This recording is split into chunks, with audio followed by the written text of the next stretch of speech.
তোমাতেই আসক্ত পর্ব ৪ আতিয়া বেগম এয়ারপোর্ট থেকেই হাসপাতালের উদ্দেশ্যে বেরুবে। আদ্রিতাও যেতে চেয়েছিল, তবে আতিয়া বেগম সাথে নিতে নারাজ। এমনিতেই দুর্বল, এখন হাসপাতালে গেলে খুঁজেই পাওয়া যাবে না। অহনার হাসবেন্ড নিতে এসেছে ওনাকে। আদ্রিতার মাথায় হাত বুলিয়ে কপালে চুমু খায় আতিয়া বেগম। বিরক্তিতে চোখ মুখ কুচকে হাত ঘুরিতে সময় দেখে নেয় এবং বলে, মেলোড্রামা শেষ হবে কখন? আদ্রিতা ভেঙচি কাটে। কিরে ভাই, এভাবে গম্ভীর স্বরে বলার কি হলো? স্বাভাবিক কণ্ঠে বলা যেত না, আম্মু তোমাদের আলাপ শেষ হলে এবার যাও, সন্ধ্যা হয়ে আসছে। উজবুক একটা। আদ্রিতা ভেবে পায় না তার মতো এত কিউট ইনোসেন্ট মিষ্টি মেয়ের ভাই এমন তারকাটা গোমরামুখ ভাল্লুক কি করে হল।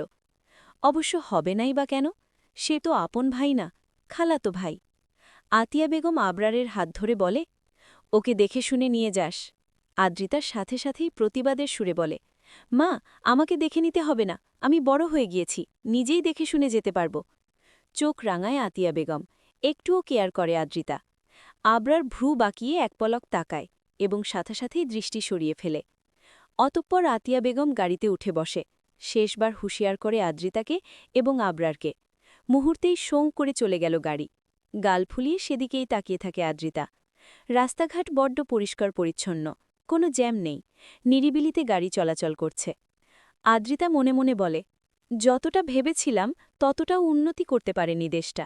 বাংলাদেশে কত গাড়ি, এত এত গাড়ির ঠেলায় রাস্তা ব্লক হয়ে থাকে, আর এই দেশের রাস্তাঘাটে তেমন গাড়িই নাই। গাড়ির উৎপাদন কম। ধুর, কোথায় এসে পড়লাম, জ্যামের মজা উপভোগ করতে পারব না। ভাবতে ভাবতেই তার আরেকটা বিষয় খেয়াল হয়, তাকে কেউ ভালোবাসে না। কেউ মানে কেউই না। ভালোবাসলে মা নিশ্চয়ই তাকে একা ফেলে চলে যেতে পারত না। হতাশ আদ্রিতা অ্যানির পানে তাকায়। সে আপাতত কুডুর কুটুর নয়নে চারিপাশটা পর্যবেক্ষণ করছে। মনে মনে বোধহয় বলছে, মাম্মাম তুমি আমাকে নিয়ে কোথায় চলে আসলে? এই বিড়ালটা আদ্রিতাকে এনে দিয়েছিল তার বাবা আসাদুল ইসলাম। ২০তম জন্মদিনে তিনি মেয়ের সাথে দেখা করতে এসেছিল সুদূর সিঙ্গাপুর থেকে। ৩ মাস সময় কাটিয়েছেন। বিড়াল ছানাটি তখন একটুখানি ছিল, ভালো করে হাঁটতেও পারত না। সেই থেকে আদ্রিতা তাকে কোলে পিঠে করে মানুষ করেছে, নাম দিয়েছে অ্যানি। ধবধবে ফকফকে পরিষ্কার রাস্তার এক কোনায় কালো রঙের একটা গাড়ি রাখা রয়েছে, দেখতে বেশ সুন্দর। সেই গাড়ির দরজা খুলে ভেতরে ঢুকতে যায় আবরার। আদ্রিতা দৌড়ে এসে দাঁড়ায় আবরারের সামনে। আতঙ্কিত স্বরে বলে, আল্লাহ, কি করছেন? অন্যের গাড়িতে কেন উঠছেন? নিশ্চয়ই আমার সামনে একটু বড়লোক সাজতে। আরে হো, বড় ভাই, এটা বাংলাদেশ নয়, এখানে। বাকিটা শেষ করার আগেই আবরার শক্ত গলায় ধমকে বলে, শাট আপ, মুখটা বন্ধ রাখো এবং গাড়িতে বসো। শুকনো ঢোক গিলে আদ্রিতা, তার ছোট্ট বুকখানা কাঁপছে। এত জোরে কেউ ধমক দেয়, আল্লাহ! জিভ দ্বারা ঠুট ভিজিয়ে আশেপাশে একটু নজর ঘুরিয়ে দেখে নেয়। না, কেউ তাকিয়ে নেই, মানে মাঝ রাস্তায় আদ্রিতাকে অপমানিত হতে কেউ দেখে ফেলেনি। মনে মনে স্বস্তির নিঃশ্বাস ফেলে সে, এবং মনে মনে পণ করে, এই খাটাসটির সাথে জিন্দেগিতেও কথা বলবে না। গাল ফুলিয়ে গাড়ির পেছনে গিয়ে বসে পড়ে। অ্যানিকে নামিয়ে দেয় পাশের সিটে। হাত দুটো ব্যথা হয়ে গিয়েছে, এবার একটু ভালো লাগছে। আদ্রিতার বুঝি আজকে আশ্চর্য হওয়ারই দিন।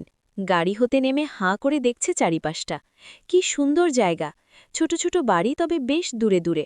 সূর্যমামা ডুবে গিয়েছে, আকাশটা অসম্ভব সুন্দর দেখাচ্ছে। দূরে পাহাড় দেখা যাচ্ছে, তবে পাখি দেখা যাচ্ছে না।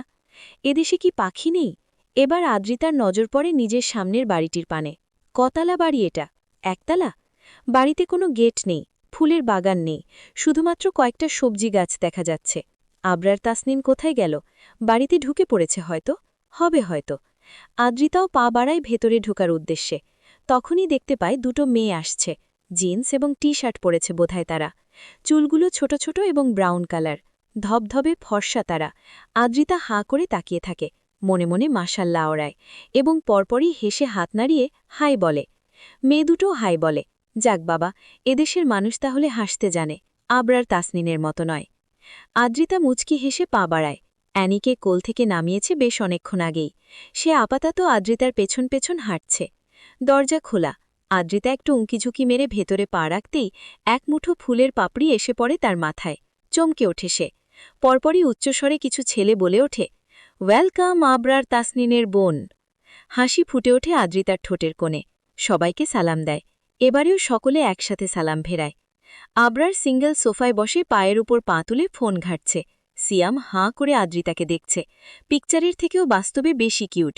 ইস, পুরোই একটা পুতুল। আমার নিজের টি শার্ট খুলে সোফা মুছে আদ্রিতাকে বলে, এখানে বসুন ম্যাম। আদ্রিতা আমানের পানে এগিয়ে আসতে আসতে বলে, আমাকে ম্যাম বলতে হবে না, আমার নাম আদ্রিতা, আমাকে আদ্রিতা বলেই ডাকবেন, না হলে আদ্রি। আহাত জবাব দেয়, আমি পরি বলে ডাকব, ট্রাস্ট মি, তুমি পরীর মতোই সুন্দর। লাজুক হাসে আদ্রিতা। কিছু বলার জন্য হাঁ করতেই আবরার বলে, ওপরের বা পাশের রুমটা তোমার, যাও। সিয়াম বলে ওঠে, সবেমাত্র আসলো, এখানে বসে একটু রেস্ট নিক, তারপর না হয় যাবে রুমে।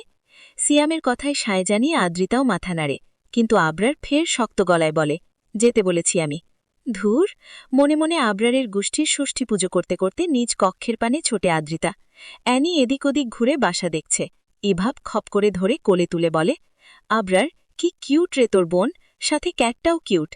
সিয়াম গিয়ে বসে পড়ে আবরারের পায়ের কাছে, 2 পা জড়িয়ে ধরে উরুর ওপর মাথা রেখে বলে, কি করলে তোর বোন পটবে ভাই, একটু পটিয়ে দে, না হয় ধরে বেঁধে বিয়ে দিয়ে দে।